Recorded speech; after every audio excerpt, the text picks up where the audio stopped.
भारत की पवित्र नदियों में से एक है सरस्वती नदी। जी हाँ, गंगा, यमुना और कावेरी नदियों की तरह ही इस नदी की भी एक रोचक कहानी है। इस नदी की उत्पत्ति का वर्णन पुराणों में मिलता है कि कैसे सरस्वती नदी का आगमन इस धरती पर हुआ और कब इस नदी को धरती को छोड़ना है। अगर पुराणों की माने तो गंगा नदी की भांति इस नदी की उपस्थिति इस धरती पर कुल 10,000 वर्षों तक है। लेकिन अब हम देखते हैं कि सरस्वती नदी तो समय से पहले ही धरती छोड़ चुकी है। तो क्या वाकई में सरस्वती नदी लुप्त हो चुकी है या फिर शायद किसी और नदी की गोद में सिमट गई है?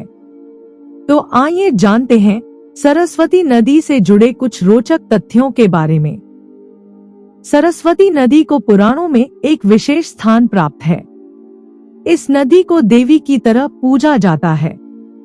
पुराणों में बताया गया है कि यह नदी आज भी बह रही है, लेकिन आज ये नदी किसी को दिखाई नहीं देती है और विज्ञान के अनुसार वो सैकड़ों साल पहले धरती पर थी, लेकिन आज यह नदी विलुप्त हो चुकी है, इसलिए ये नदी अब दिखाई नहीं देती है। शास्त्रों की माने तो सरस्वती नदी एक श्राप के कारण विलुप्त हो गई और अब दिखाई नहीं देती है। वहीं एक और कथा के अनुसार इस नदी को प्राप्त एक वरदान के कारण यह विलुप्त होकर भी अस्तित्व में है। उसी वरदान की वजह से प्रयाग में गंगा, यमुना और सरस्वती का मिलन माना जाता है। जबकि सरस्वती नदी कभी किसी को दिखाई नहीं देती है, फिर भी यह अस्तित्व में बनी हुई है। सरस्वती नदी के आगमन की पौराणिक कहानी। पुराणों में वर्णन है कि देवी सरस्वती को ऐसा शाप मिला जिस कारण देवी सरस्वती को धरती पर नदी बनकर उतरना पड़ा। इसी शाप का परिणाम था कि यमुना और गंगा भी नदी बन गई और देवी लक्ष्मी विष्णु प्रिय वृंदा यानी तुलसी का पौधा बन गई। पुराण की कथा के अनुसार उन दिनों लक्ष्मी, सरस्वती और गंगा भगवान विष्णु के साथ रहा करती थी। एक दिन गंगा ने भगवान विष्णु से कहा कि आप तो लक्ष्मी और सरस्वती से अधिक स्नेह करते हैं। इसके बाद गंगा और सरस्वती के बीच वाद विवाद होने लगा। दोनों के बीच विवाद गहराता देख विष्णु बैकुंठ से बाहर चले गए। इस बीच देवी लक्ष्मी ने गंगा और सरस्वती को शांत करने का प्रयास किया, लेकिन देवी लक्ष्मी को सफलता नहीं मिली। फिर देवी सरस्वती का क्रोध बढ़ता ही गया। सरस्वती ने आवेश में आकर देवी लक्ष्मी को शाप दिया कि आप निर्विकार भाव से हमारे विवाद को देख रही हैं, इसलिए आप जड़ पौधा बन जाएं। देवी सरस्वती ने इसके बाद गंगा को शाप दे दिया कि आप पृथ्वीलोक पर जाओ और वहां जाकर सभी पापी मनुष्यों के पापों का बोझ उठाकर उन्हें मुक्त करो। देवी सरस्वती के इस व्यवहार से देवी लक्ष्मी तो शांत रही, लेकिन गंगा ने भी क्रोध में आकर देवी सरस्वती को शाप दे दिया कि तुम भी धरती लोक में जाकर नदी बन जाओ और मेरी ही भांति पापियों के पाप का बोझ उठाओ। इसी बीच भगवान विष्णु बैकुंठ लौट आए। भगवान विष्णु ने जब देवियों को आपस में शाप देते जाना तो उन्हें बहुत दुख हुआ। भगवान विष्णु ने देवियों को समझाकर उनका क्रोध शांत किया। तब उन्हें अपनी गलतियों का एहसास होने लगा। इसके बाद देवियों ने भगवान विष्णु से शाप की मुक्ति का उपाय जानना चाहा।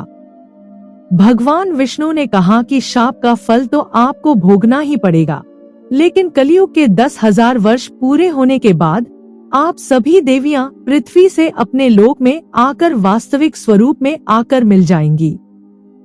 तब तक आपको अपने अंश रूप से नदियों के रूप में अवतरित होना पड़ेगा और देवी लक्ष्मी तुलसी का पौधा बनेंगी। कहां से हुआ सरस्वती नदी का उद्गम?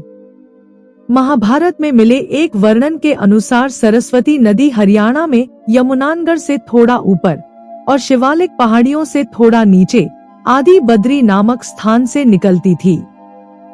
आज भी लोग इस स्थान को तीर्थ स्थल के रूप में मानते हैं और वहां जाते हैं।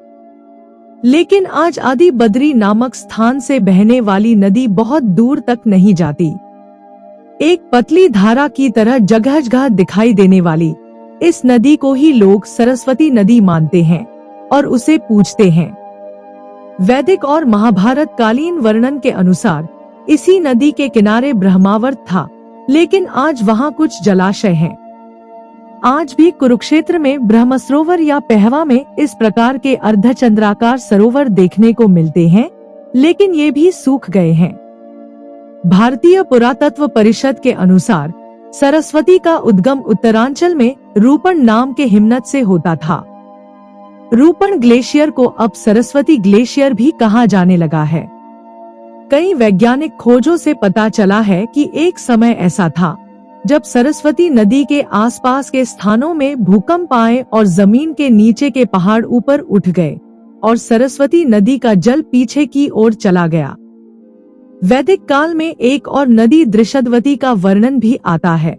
यह सरस्वती नदी की सहायक नदी थी। यह भी हरियाणा से होकर बहती थी। जब भीषण भूकंप आए और हरियाणा तथा राजस्थान की धरती के नीचे पहाड़ ऊपर उठे तो नदियों के बहाव की दिशा ही बदल गई। उस समय दृषद्वती नदी, जो सरस्वती नदी की सहायक नदी थी, उत्तर और पूर्व की ओर बहने लगी। इसी दृषद्वती को अब यमुना नदी कहा जाता है। इसका इतिहास 4000 वर्ष पूर्व माना जाता है। यमुना नदी पहले चंबल की सहायक नदी थी। भूकंप के कारण जब जमीन ऊपर उठी तो सरस्वती का पानी यमुना में गिर गया और सरस्वती नदी यमुना में जा मिली। प्रयाग को इसी वजह से 3 नदियों का संगम माना गया है, क्योंकि वहां अभी भी सरस्वती नदी गुप्त रूप से बहती है। जबकि वैज्ञानिकों की माने तो ये नदी विलुप्त हो गई है और यह नदी कभी भी प्रयागराज तक नहीं पहुंची। पुराणों में मिलती हैं सरस्वती नदी की कई कहानियां। प्राचीन काल में सरस्वती नदी हरियाणा में यमुनानगर जिले की काठगढ़ ग्राम पंचायत में आदिबद्री स्थान पर पहाड़ों से मैदानों में प्रवेश करती थी। जबकि ऋग्वेद, स्कंद पुराण, गरुड़ पुराण, वामन पुराण, पद्म पुराण जैसे शास्त्रों की माने तो सरस्वती नदी का उद्गम हिमाचल प्रदेश के सिरमौर जिले की नाहन तहसील से हुआ है। एक कथा के अनुसार जोगी वन में मार्कंडेय मुनि ने तपस्या की थी, जिससे प्रसन्न होकर सरस्वती नदी गूलर में प्रकट हुई। पौराणिक कथाओं के अनुसार मार्कंडेय मुनि ने सरस्वती का पूजन किया, जिसके बाद मां सरस्वती ने वन के तालाब को अपने जल से भरा और फिर पश्चिम दिशा की ओर चली गईं।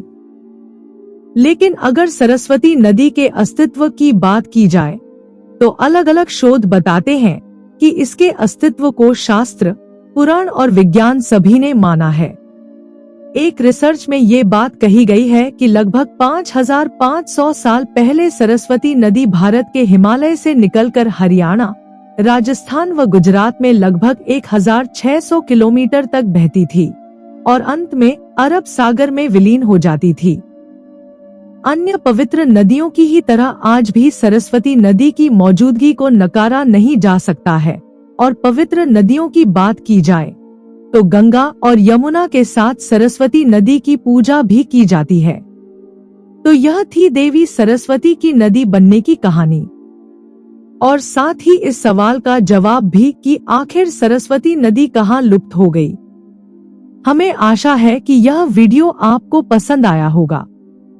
इसी तरह की और अधिक ज्ञानवर्धक वीडियोस देखने के लिए कृपया डिवाइन उर्मी चैनल के साथ बने रहिए। धन्यवाद।